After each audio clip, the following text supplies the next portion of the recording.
You probably don't eat. You're going.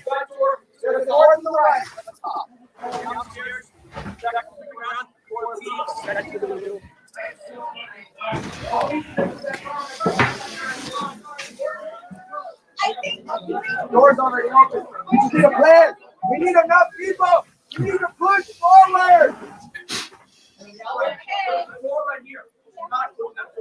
So who's the filmmaker? The videographer. Somebody named a citizen journalist named Jay who thought the Antifa guy was the plan. Cool. And that's the lady giving the instructions. Yeah. There's also two doors in the other room. One in the rear and one to the right when you go in. Jade Slacker. People should probably coordinate together if you're going to take this building. Well, hey, we got another window to break so they can get it out easy. People liked the show last night. Man. They like that esoteric stuff. Oh, really? They did. Yeah. Yeah. I'm thinking.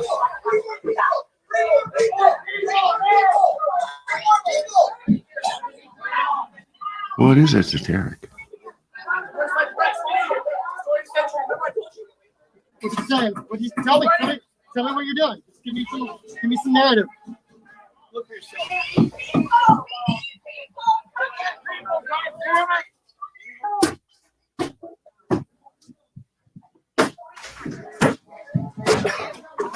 All right, there.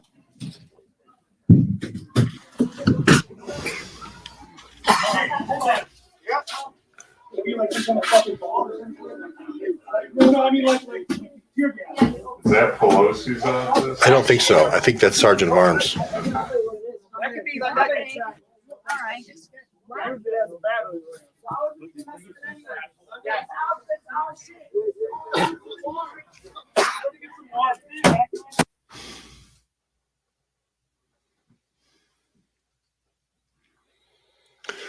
Okay, what a show opener that is, huh, John?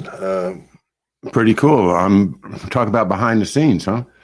Yeah, now supposedly an independent journalist named Jade Slacker, and I don't know if you want to play it without video, Andy, while we do it again, because sometimes these crime videos are sometimes hard to see all the details the first or even the fifth time you watch them.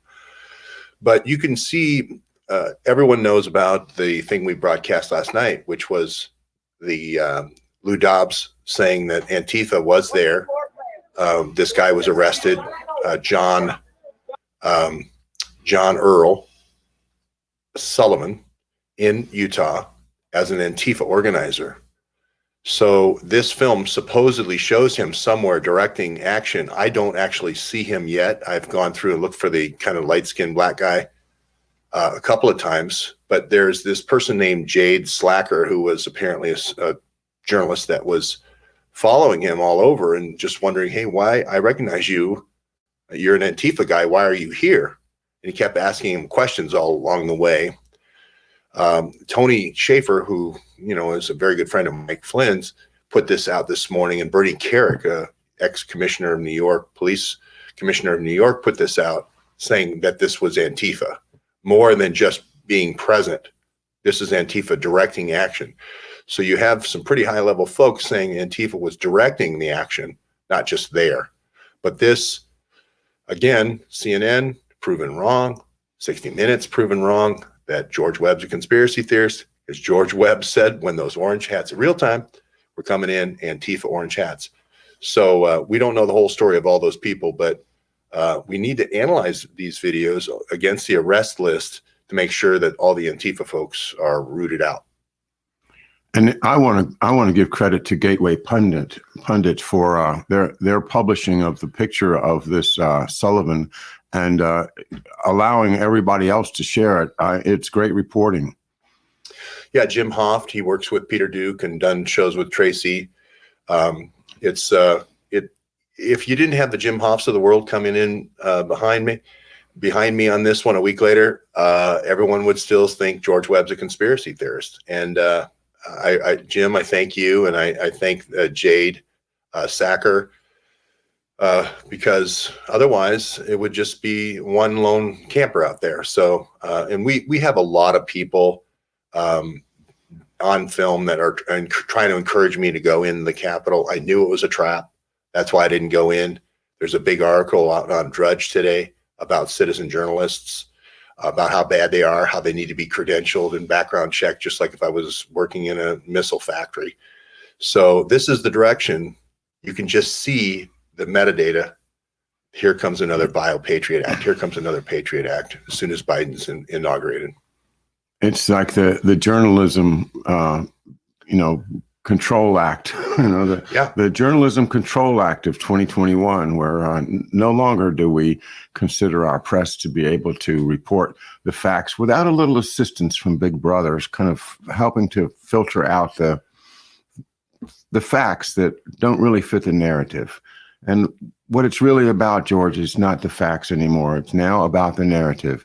The narrative is not to be messed with.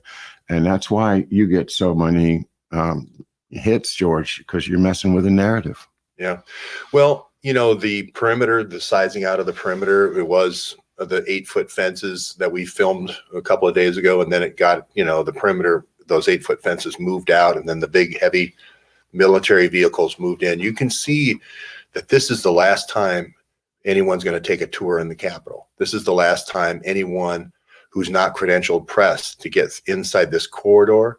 I wouldn't be surprised if these fences are permanent. They put in some kind of permanent enclave, like a green zone, like we had in Baghdad, so they can do whatever they want. They're really going down the amendments in order of importance. This is straight shot at the First Amendment. Yeah, and another friend of mine pointed out this morning when I published the picture of all the soldiers, inside the Capitol itself, lying around, just laying on the floor, occupying the capital of the United States. And I pointed out that hasn't happened since 1861, and it didn't end well then. This is very serious when we have federal troops coming into the people's house, to the Congress of the United States, and basically occupying it. It's a very ugly time, George. Yeah, and people, I'm feeling a little vindicated today, John. I'm not trying to do a victory lap here, but I did say it was 10th Mountain inside, and we've got the insignia. We saw. Is that right? You got it? Yeah. Yeah. Okay. So the outside, it is Maryland, Virginia, and the 29th Infantry Division on the outside, and oh my, okay. And then there you go. And then and then there's the insignia right there at 10th Mountain with the 2 crossed swords. That's David Petraeus's unit. So we said it was David Petraeus 4 years ago. We were right. We said it was going to be Kissinger. We said it was going to be KKNR. We said it was going to be psychological operations in Fort Bragg. We said it was going to be Cambridge Analytica, that would be the knifing in Trump's back. We said Bannon ran that operation with $20 million magically showing up on Chuck Johnson's laptop, his Bitcoin proxy. That's a hell of a creation myth when $20 million in Bitcoin shows up. And again, we get a slice of the story today, 2 different stories. One's 250,000, one's 500,000, used to fund these 22 different groups, radical groups. We said it was Bannon. Why President Trump took calls from Bannon, I really don't know. I'm guessing that they called the chief of staff, and out of courtesy, he took the call, but it makes Trump look like he was organizing these troops. He was not. He was not. So this is our time to step forward as citizen journalists and defend the facts in the situation, and also to confirm the reporting that you've heard over the last 4 years. Because what they're complaining about citizen journalism, but what their real problem is facts. Their facts are the facts just don't line up with the narrative, and so they need to quash anybody that wants to actually publish the facts. This is fascism. There's no other word for it. I mean, you can go eviler and you can say, well, it's Nazism, but essentially what you have is a change in our form of government from a republic to a fascist oligarchy run by cartels of both legal and illegal industries on rat lines, both seen and unseen, and completely out of touch with American interests, American values, and the American Constitution. We're having a change of government. It is a coup. Yeah, we talked about this morning, how it was burning the Reichstag, how it was just almost lockstep in terms of timeline of the burning of the Reichstag. And of course, Hitler comes in, declares emergency powers, and then does all these purges. We're seeing those purges in the police. We're seeing those purges in the Capitol Police. We're seeing those purges in fire, police, and we're seeing those purges in military. Now, there's all a huge counterintelligence operation. We said it was Cambridge Analytica. We're going to be right. It's Cambridge Analytica. So I think the almost monomaniacal adherence to exactly the timeline of the burning of the Reichstag is one of these signatures, John, that we see over and over, where they repeat the previous operation because they don't want to guess on something new. They repeat the old operation. They never change. You can trace them through centuries, George, because it's not. One of my liberal friends actually thought that when they got rid of Trump, that it would be the end of American imperialism. and it's laughable. This imperialism game has been going on for a long time, and they use the same methods every time. When it comes to mind now is the picture of young Greta Thunberg with her pigtails going down both sides, and it resonates with the pictures of the Nazi youth, joining the Hitler youth movement with a pretty young blonde girl with the pigtails. It's the same action. It's the same method, and it's divide and conquer, and it is use the youth to fight against the generation that's been here, done that, and seen it all.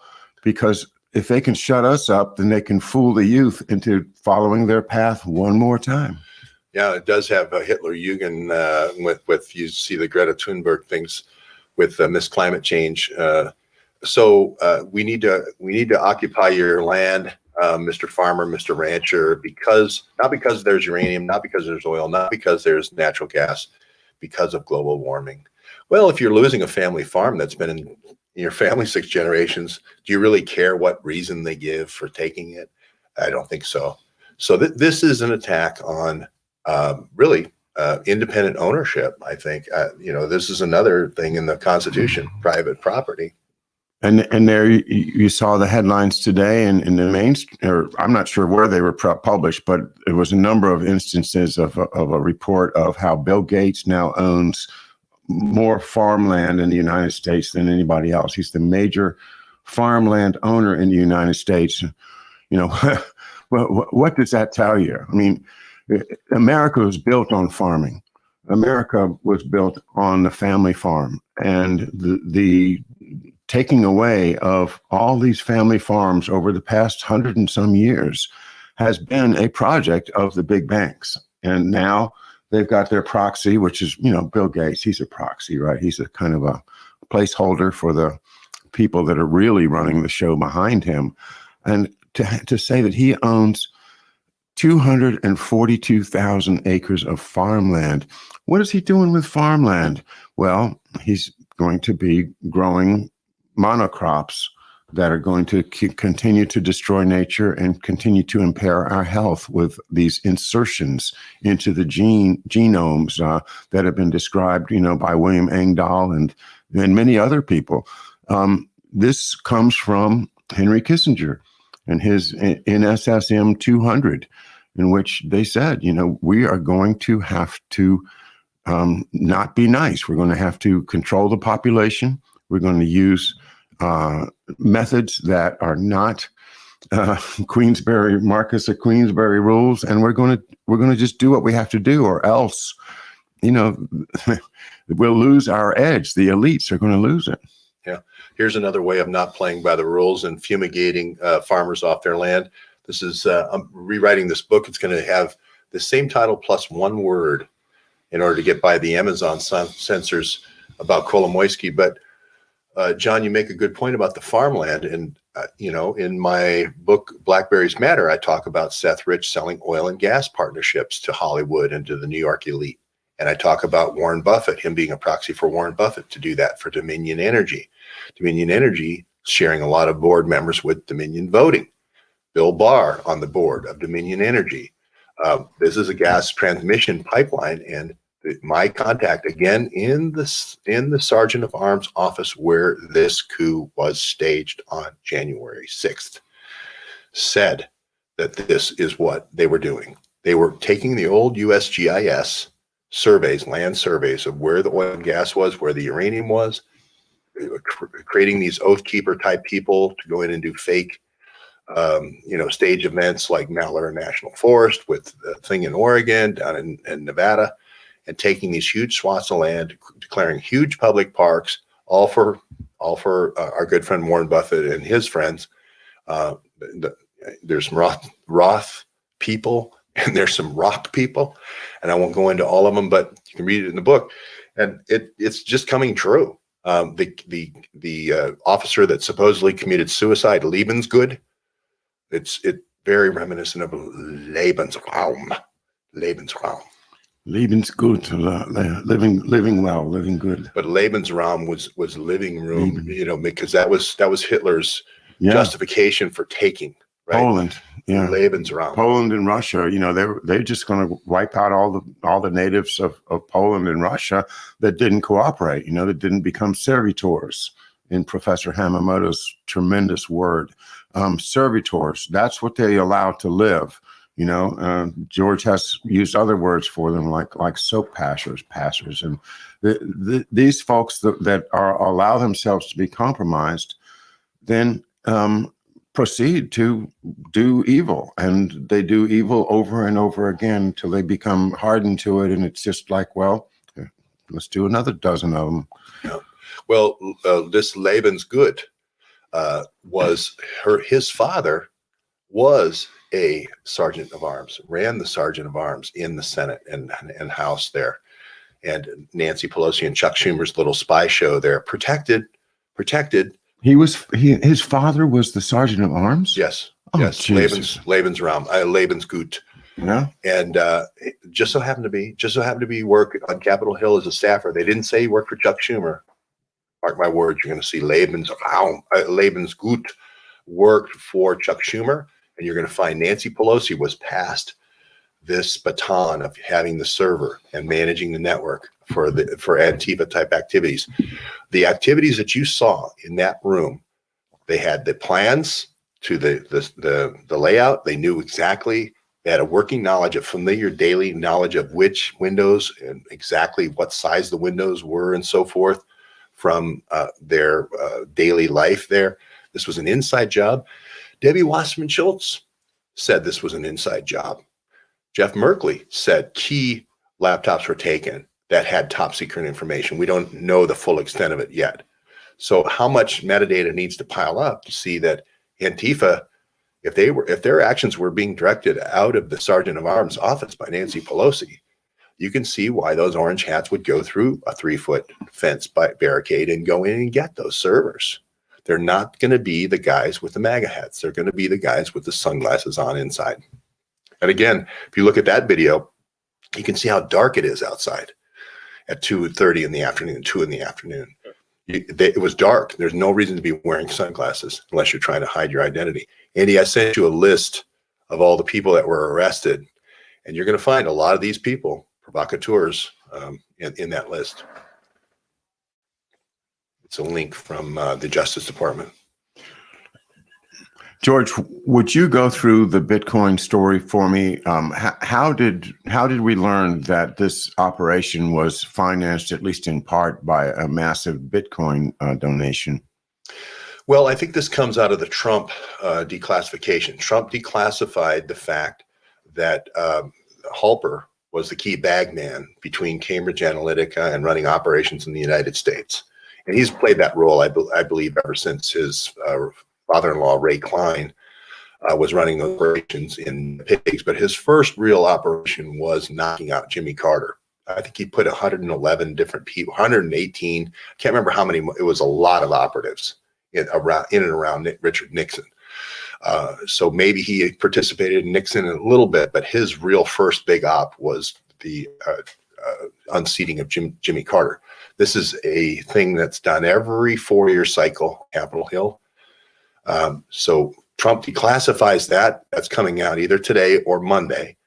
And then Trump declassifies Christopher Steele, saying that's exactly what happened. So you got the two halves of the cookie coming together, making the complete story.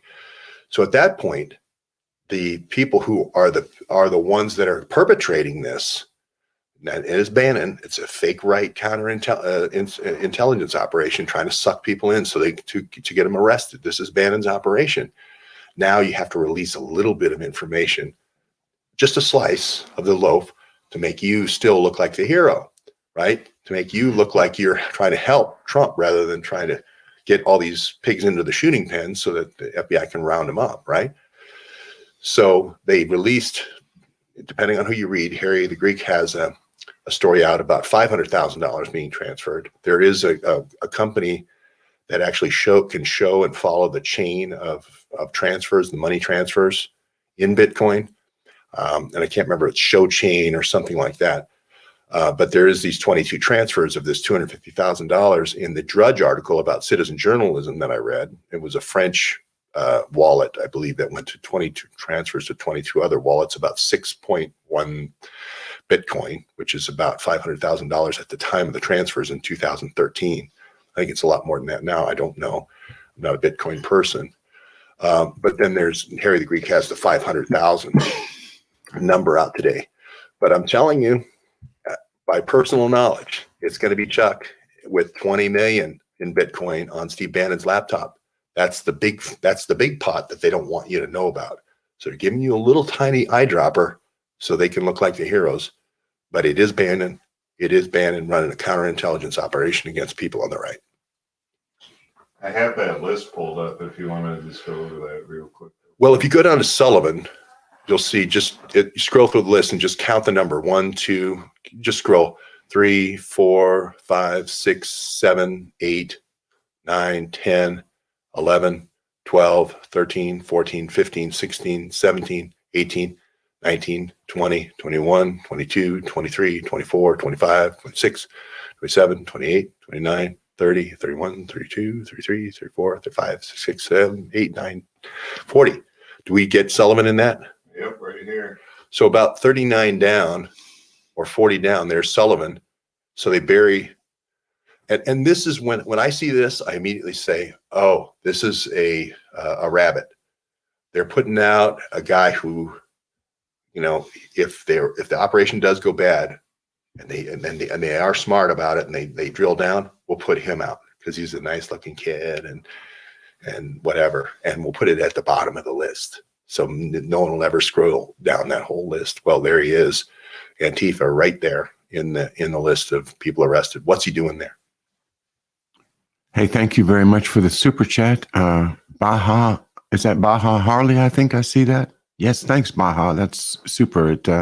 It goes a long way here at Mystery Island Studio, and I really do appreciate the support that's been coming in from you and others. It reflects our commitment here that we're going to do this. We're going to do this thing, and you all are doing it with us. So thank you. Well, I think I sent a few other GIF files to Andy there, and you may want to bring those up. I think there's a picture of him leading the Sullivan guy, John Earl Sullivan, leading activities. You'll see he's being asked questions at various times. There's another video on the Tony's Twitter as well.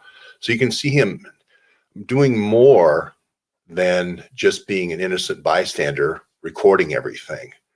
He's doing more than what an FBI informant would do. He's directing activities, you can see at various points along the way. I couldn't find him in that video, but if you go where they're inside the rotunda, I'll tell you when you get to the video. That there he is right there, bragging about how he just wore a MAGA hat and how easy it was to infiltrate MAGA. and then that's the double panel that you see there, the two pictures. And if you scroll down a little bit more on Tony's, you'll see he put out that one. You play that one there. This is inside the rotunda. I was there about 2 months ago. Dude, I was trying to tell you. I'll give you your hug now. We did it. You were right. We did it. Dude, I was trying to tell you. I couldn't say much. You were right. You just have to watch my chat. Oh my God. Is this not going to be the best film you've ever made in your life? That's it. Hell yeah. Oh yeah? Hell yeah. Wait, you weren't recording, were you? I'll delete that shit. But I didn't record you or me. It's just voices. I'll give you your hug now. We did it. And just, you know, John, I just think this is disgusting Dude, I was behavior. trying to tell you. And we don't know how much is Antifa, how much is, you know, 10th Mountain, how much is 4th Psychological Operations, how much is MAGA. We have no idea because we're being spoon-fed or eyedroppered information about this. And this is, you know, this was not what was happening outside. What was happening outside was a very peaceable sort of people, you know, trading stories about going to different Trump events from different states. We were interviewing people and asking why they came to Washington. We were singing the national anthem. And then all these agents provocateurs came out and talked about how their eyes were being sprayed with tear gas and, you know, oh, are my eyes, you know, red? And we had witnesses say, no, your eyes aren't red. You haven't been sprayed with tear gas. And then we had people, you know, doing the Caesar on the ground, acting like they're having conniptions or epileptic fits on platforms. And people were just saying, you need to keep on your medicine and seek help, but no one did that to you, you know? So you had all these rumors coming out about how the woman was shot, how Suicide Rabbit was shot, inciting the crowd.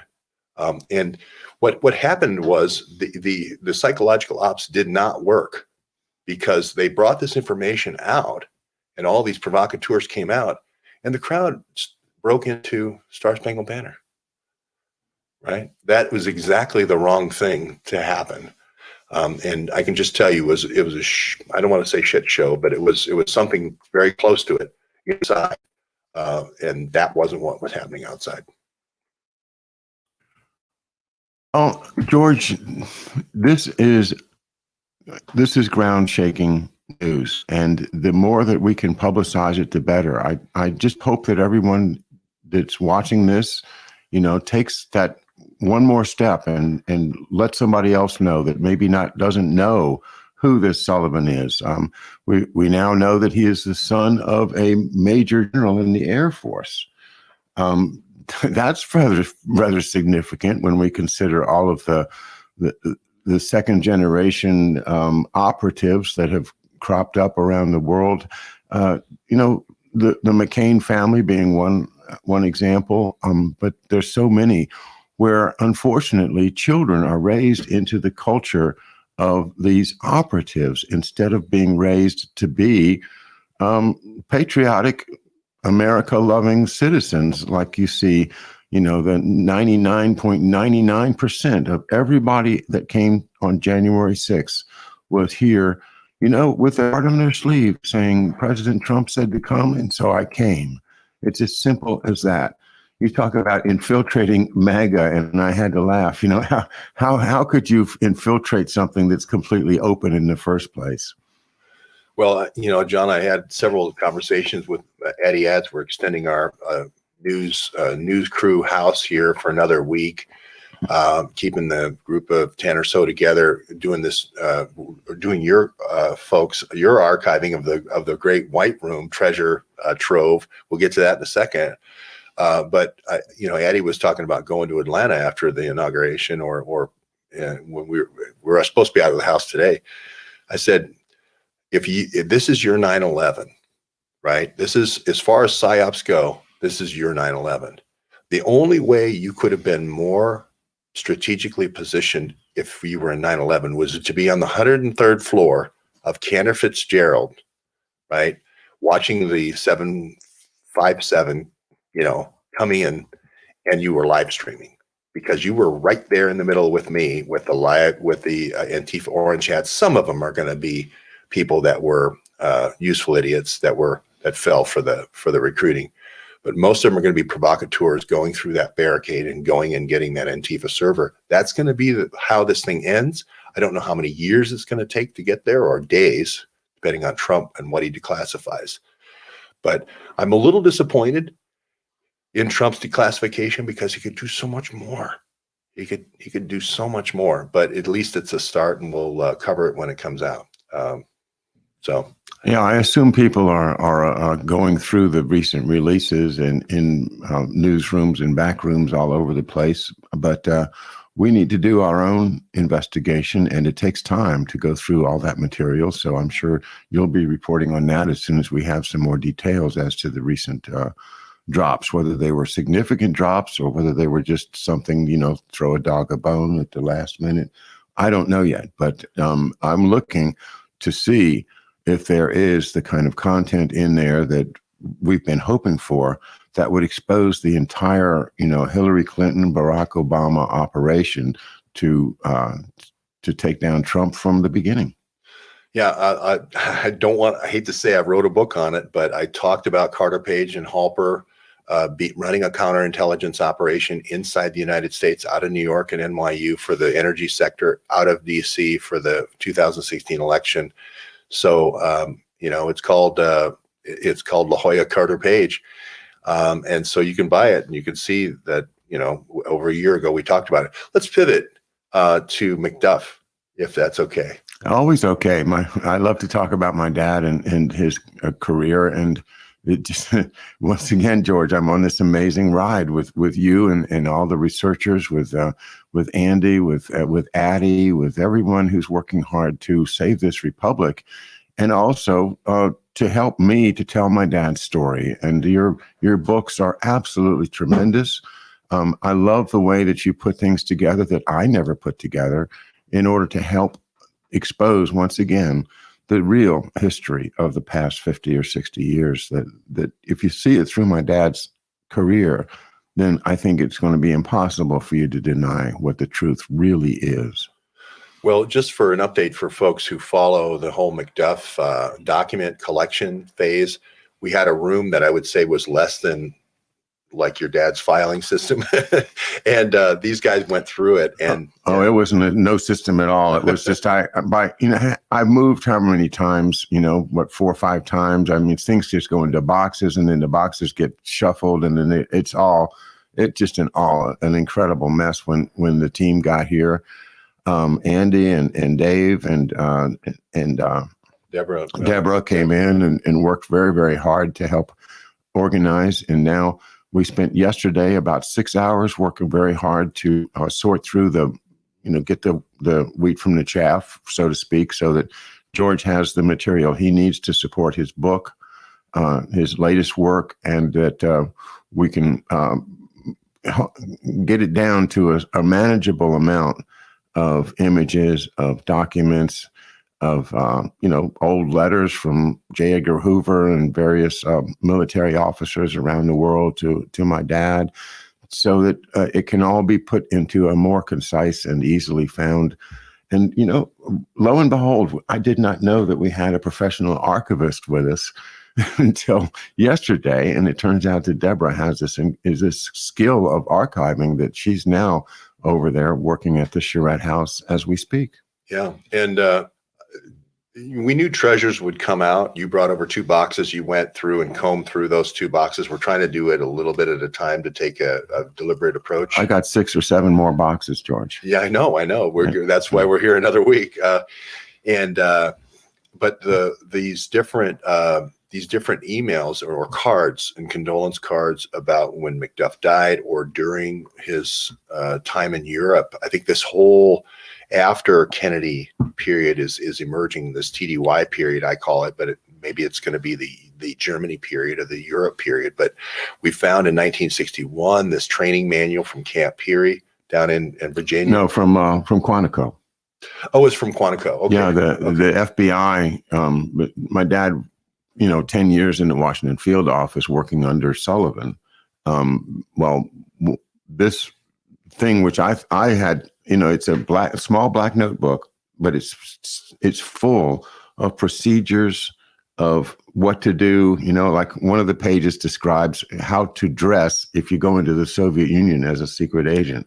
That kind of stuff is fascinating, and it is absolutely from 1961, the exact period that we're talking about here, when the Kennedy comes in and fires Bissell, fires Cabell, fires Allen Dulles, and this is all contemporaneous with that. So, I don't know what it is, 75 or 100 pages of stuff that I never went through.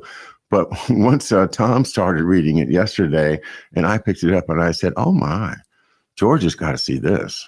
Yeah, the whole infiltration into the Soviet Union was the thing that I've talked to some other folks who did that kind of work at Checkpoint Charlie or around Berlin. Wes has a lot of experience in signals intercept in Berlin. And, I was, there during that time when it was still communist. So I remember it well. And this is 1961. Mm-hmm. McDuff's being prepared, looks like, for some kind of wrangling or handling of defectors, even back then. Coming over from the FBI to the next year, he comes over to the Joint Chiefs. So this is really interesting because we were getting Special Operations Command, special operations being like counterinsurgency, counterintelligence, those kind of things, from the top European commanders. And then we're also getting expense reports from Stuttgart and expense reports from Frankfurt. Stuttgart's in the southern Bavaria is more the kind of like the headquarters, and Frankfurt at that time was the kind of spy, where you release your spies. As where Baader Meinhof later comes from Frankfurt and all that sort of thing, Frankfurt on Main. And so that was very interesting. We saw those expense reports, and we know now that there's this whole European connection before Oswald comes to the United States. He doesn't come to the United States until about the time McDuff goes over to the Joint Chiefs in May of 1962, and there's the famous Statue of Liberty boat ride that Oswald takes, and then he comes down for a polygraph in Washington, D.C. So that's going to be a real interesting period for me, watching where McDuff is, and is he that guy that does that? We don't know. But there's for some very interesting. It's such a great puzzle to work on because it's so fun. I have a picture of him at the New York World's Fair, not in '64, but in '65, after it was basically over. But there he was in front of the Great Globe, and with that big lizard that they had there. I have pictures of that. And you wonder, and I don't know the answer, but what was he doing? Why did he have to go to New York City in 1965? With that briefcase, something was hot. Yeah, well, and so it is a jigsaw, and we are putting together all these pieces and collating it, numbering and front and back on the photographs and identifying the people. And at some point, I would just recommend. We're going to develop this document and just put it out to your Patreon, John, and let people have at it for trying to do these identifications. He's sitting in a very, looks like he's late 20s at the FBI looks like a Harvard dinner with a professor. And I'm not sure whether that was Harvard graduation or perhaps something to do with his legal career, but he looked very young, and it's a great picture of him. I mean, he dressed to the nines. He did. He really did. I mean, he had the most elegant look about him, and that like was a movie star almost. Yeah. Yeah. Well, that was like he had committed to being part of, the establishment. I mean, he went to Harvard. His friends were Harvard guys, and very few of them had Irish last names, but they still were friends of his. And he went, he became a person who liked opera, a person who liked to go to Manhattan. And that was his social milieu. And unfortunately, he didn't live long enough to bring us into that, except for I have always, admired his love of classical music in particular. I mean, he inspired me in ways that he maybe never knew how deeply I came to love Beethoven. But that all came from him, the classics. And, one day I decided to try my hand at singing opera, and that was all, all a tribute to him when it comes right down to it. He loved the idea of, the humanism that is spoken of by the LaRouche organization and the Schiller Institute. The idea that we are uniquely given an ability to think, to plan ahead, to make use of tools, to create tools, and to become better and better humans. And it's the exact opposite of the program that is being forced upon America right now, which is dumbing us down, bringing us back down to people that don't know the past, don't care about the future, and only live for the day. Just give me my Happy Meal and tell me where to go. Yeah. Well, and we saw various G-Dub, it says Patrick Kelly, murder-suicide of German Green. Petra Kelly. Oh, Petra Kelly. Was Patrick Kelly murder-suicide of German Green Party controlled by Professor Hamamoto? Wow. Professor Hamamoto is going to have to break that one down. I know the Green Party, I think, was out of Len knows a lot about stuff at Bader Meinhof, and he followed that as a journalist. So I would have to ask Len Bracken, who wrote a couple of books about Bader Meinhof and the whole infiltration strategy there by the FBI. I think Bader Meinhof came after McDuff. So, but it's interesting. Patrick Kelly, I gotta look that one up. I would just say, John, this is a fun jigsaw puzzle, and we have asked one of our or two of our people at the Charrette to actually take the book train and tell the story of the book train as one story, and tell the story of how it all fits together, with nuggets and takeaways from each book. So it's almost like if you had how sometimes those trains roll real slow through the train yard and about 3 miles an hour when they're changing. That's how I'm envisioning a podcast where somebody would say, well, now here comes Secret Team, and this is going to be the basis of how Nancy Pelosi and Chuck Schumer would have a server and how you would have BlackBerries. Okay. And now here comes the brothers train, and that's how the CIA and the State Department were melded and co-opted. And then here comes Seeds of Destruction by William Engdahl is on the book train, and that gets us into the entire Bill Gates taking over the farmland. Well, that is the culmination of decades of work by people associated with Monsanto, the Gates Foundation, the Ford Foundation, all of these seemingly philanthropic organizations, which are really just cover stories for gutting the American culture, the American farm, the American sense of citizenship, sense of duty. And, these are basically what I would say is we're looking at a bunch of medieval lords and, dukes and barons and knights that are coming in to return everybody who has been raised up from serfdom back down into serfdom. And that's what they're doing. They don't want us to think. They don't want us to learn our history. They don't want us to be able to make sensible comments. They don't want us to affect our government. They don't want us to know who we're voting for. They want us to just be serfs, George, just and more serfs for their plantations. Well, here comes John. I just see this boxcar rolling by. It's the Jim Mars boxcar talking about paperclip here, right? Mm-hmm. And those are the scientists that go to Monsanto to do the GMO. They go to Bayer and they do things like the different foundations for developing chemical weapons and biological weapons, right? And look at the coronavirus. Look at the binding site for coronavirus.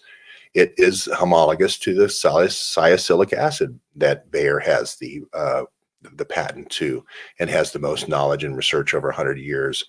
So you just see how each one of these books, and the Jim Marrs book, The Rise of the Fourth Reich. Rise of the Fourth Reich, is excellent, and it shows how everyone came from the IG Farben conglomerates and all their overseas conglomerates, and then how they kind of had a diaspora to go low, and then now how they're rising again like a phoenix, like Doug Valentine tells us they would, back into these mega corporations. You know, all those same corporations now are re-emerging, and they're all and merging. Monsanto Bayer would be the first one that we'll let the stockholders take the hit on all the lawsuits, and after that's done, we'll buy it for pennies on the dollar. And now it's back in the family now.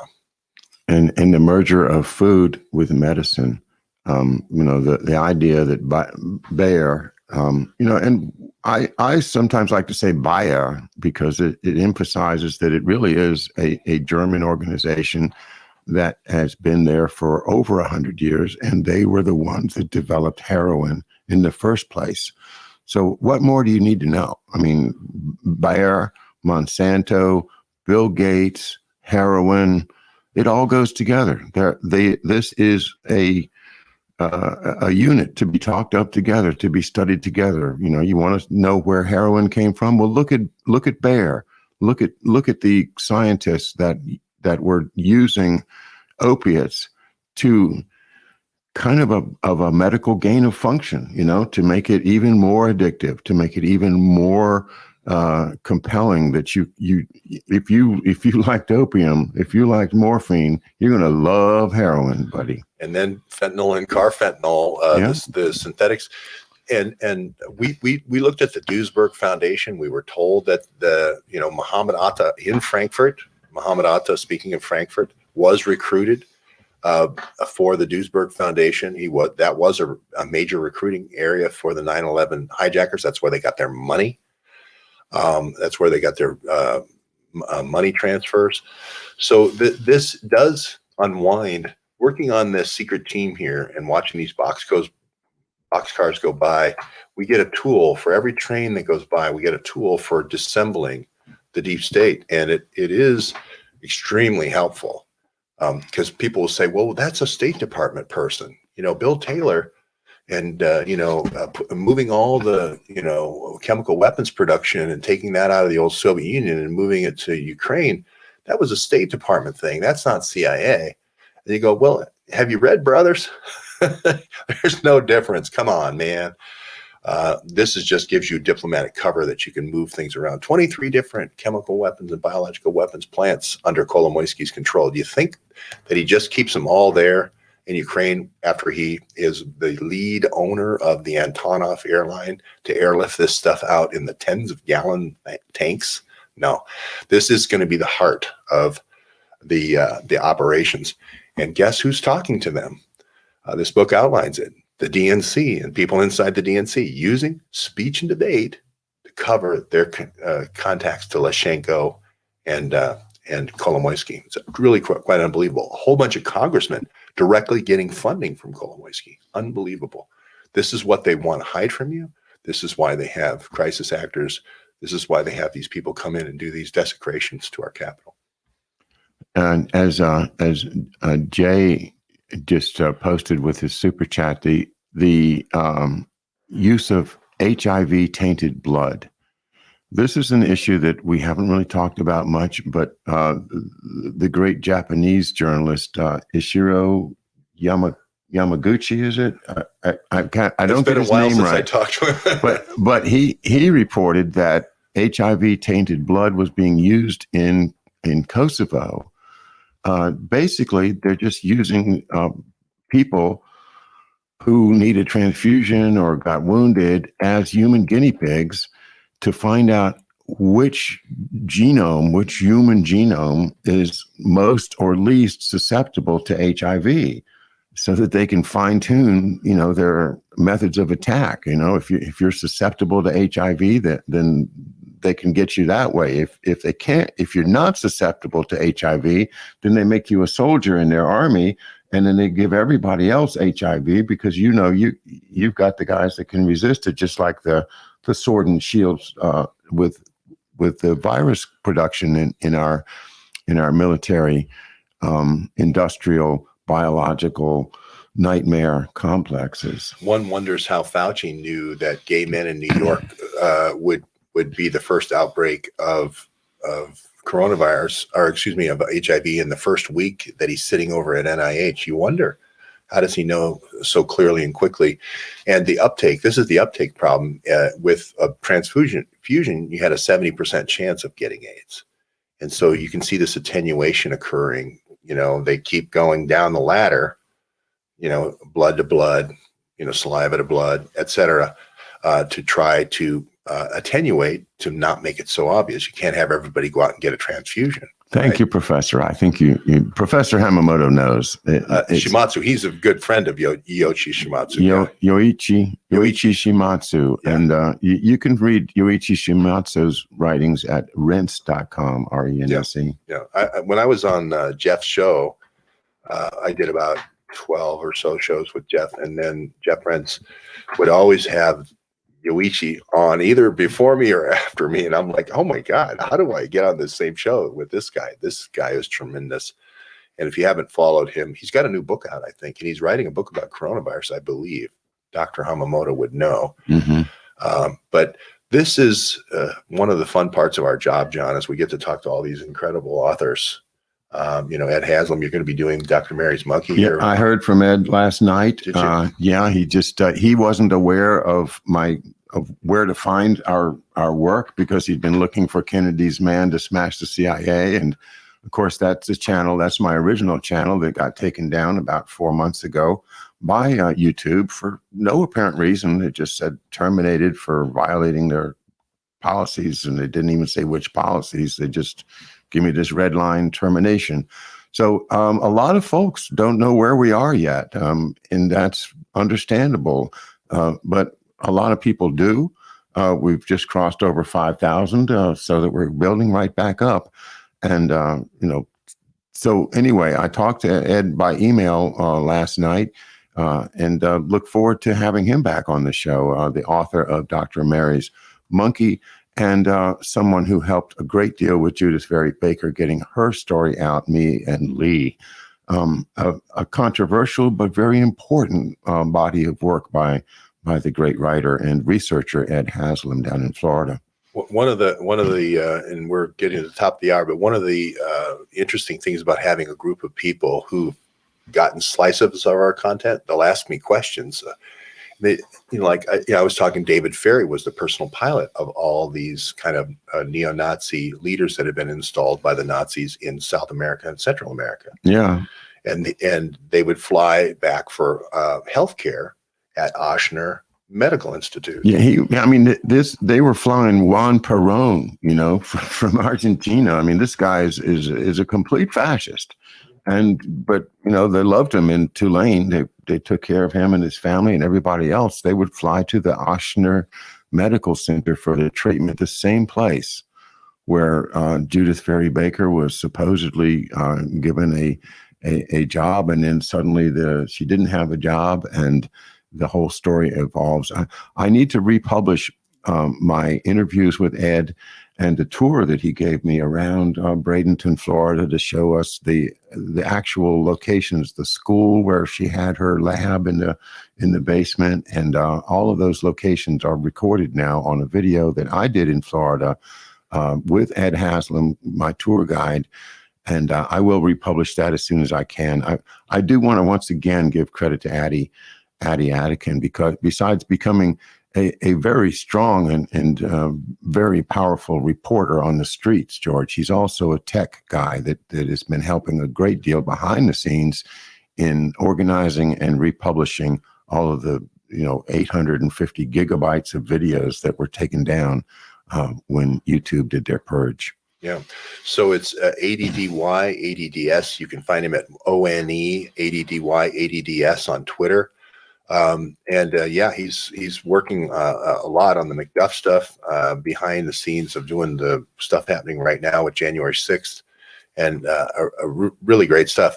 But I want to throw out one more kudo to Ed Haslam, because when I met him, you know, he had his insight onto all these things that I didn't know enough about. One was the soft tissue cancers with the XMRVs being thrown, you know, the fragments, virus fragments being thrown into poliovirus. What's XMRVs? Just virus fragments. So you just basically put the viruses in a blender and you have a bunch of fragments of different sizes. And those, Dr. The gal who just wrote the book, and all of a sudden I'm forgetting her name. I'm having more. Judith Ferry Baker, Oshner. No. Recently, she's very famous for the coronavirus right now, and I'm all of a sudden forgetting. But she was about 3 months ago the talk of the town, and I think her first name is also Judy, and that's what's throwing me here. Mikovits, Judy Mikovits, yeah. And she talks about these virus fragments being thrown into the blender, right, at the same time with the poliovirus, literally shotgun testing the American population. And this is what Ed Haslam also says in his a book, which is they did shotgun testing of all the soft tissue cancers come from this shotgun testing, where they just took all these virus fragments and threw them in the blender. Right. So this is, he talks about Oswald taking these trips. David Ferry flew him up to the Poisoner in Chief. This is another reason why you need to read these books, because Poisoner in Chief, Sidney Gottlieb, is the great, is Kinzer wrote that one? Kinzer? Stephen Kinzer, Poisoner in Chief, Sidney Gottlieb, and that was all about using drugs and horrific psychological methods to control the human mind. And you can see how this just emerges, this whole mosaic, this intelligence mosaic about Oswald emerges, where he's going around and doing being the bag man for all the bad stuff. You know, one of the interesting things, and I'll finish on this one, is the guy who was running special operations in Europe, Soc-Eur. Yeah, S-O-C-E-U-R. S-O-C-E-U-R, but it's supposed to be Soc-Eur. Anyway, I don't know how you say it, but anyway, that good pastor, I believe his name was, who was the head of the chief of staff at that time. And again, it's beautiful because all these pieces are all documents, you know, it's beautiful. But anyway, he was the head of the U-2 program for Eisenhower. This is while the U-2 is shot down.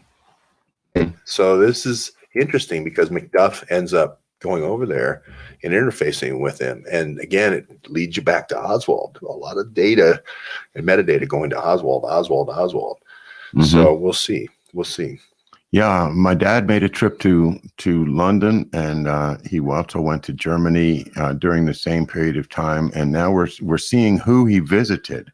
We've got the names, and when we flesh out who those people are, then we'll know a lot more about what was really going on at that time in 67, 68, when my dad was traveling over there to Europe fairly often. It's a lot of stuff to unpack, George, but we're doing it. Yeah, great. I mean, so it's been fun. I want to ask Andy. Andy, would you mind going to screamingospreys.com so people who don't know what about the book train that George has been talking about can see? And I just wanted to once again to alert people that there is a website that's called screamingospreys.com, and you can scroll on down at screamingospreys.com. You will see just a little bit further and you'll get there. There we go. So if you can see that on the screen now, you'll see that in just a moment, the train goes around the mountain and she comes back around the mountain in about 30 seconds. And our Screaming Osprey, our original Screaming Osprey that we photographed, actually my wife drummer made that photograph when we were out in Annapolis at the first charrette.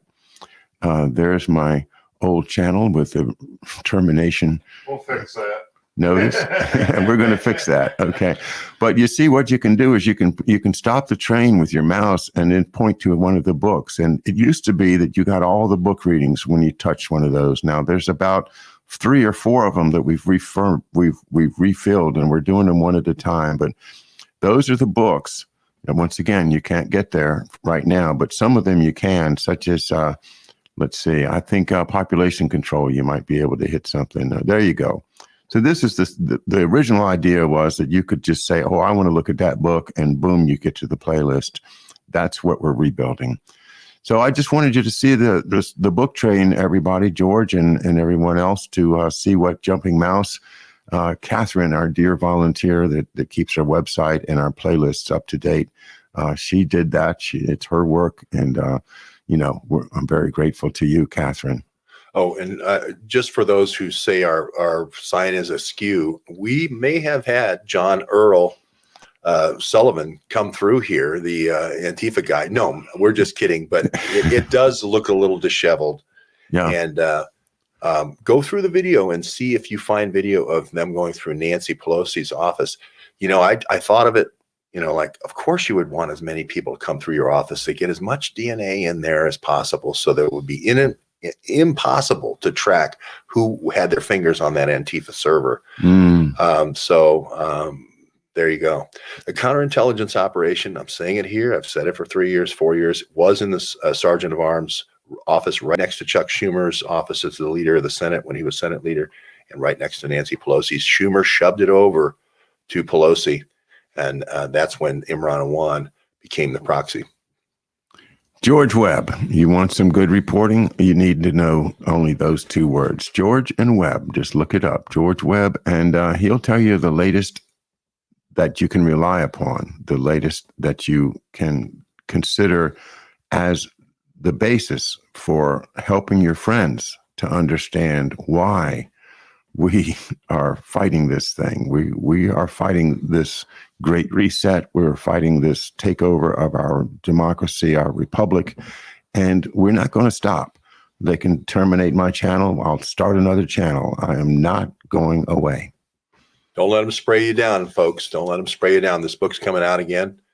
Don't let them spray you down. All right. George Webb on Amazon. Get to Amazon. You can catch all of George Webb's great books. And, the ones that are still haven't been censored. But the best way, the cheapest way, easiest way to get these books is to go right on over to Amazon. And I know, you might want to hold your nose when you go there, but that's the place.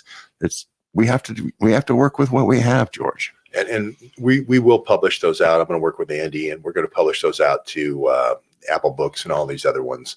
Excellent. But the first thing, most people with Amazon, 95% of the book sales go through Amazon. So I have to go there first. So there you go. All right. Well, we'll leave it there, and we'll send you off with the Ospreys.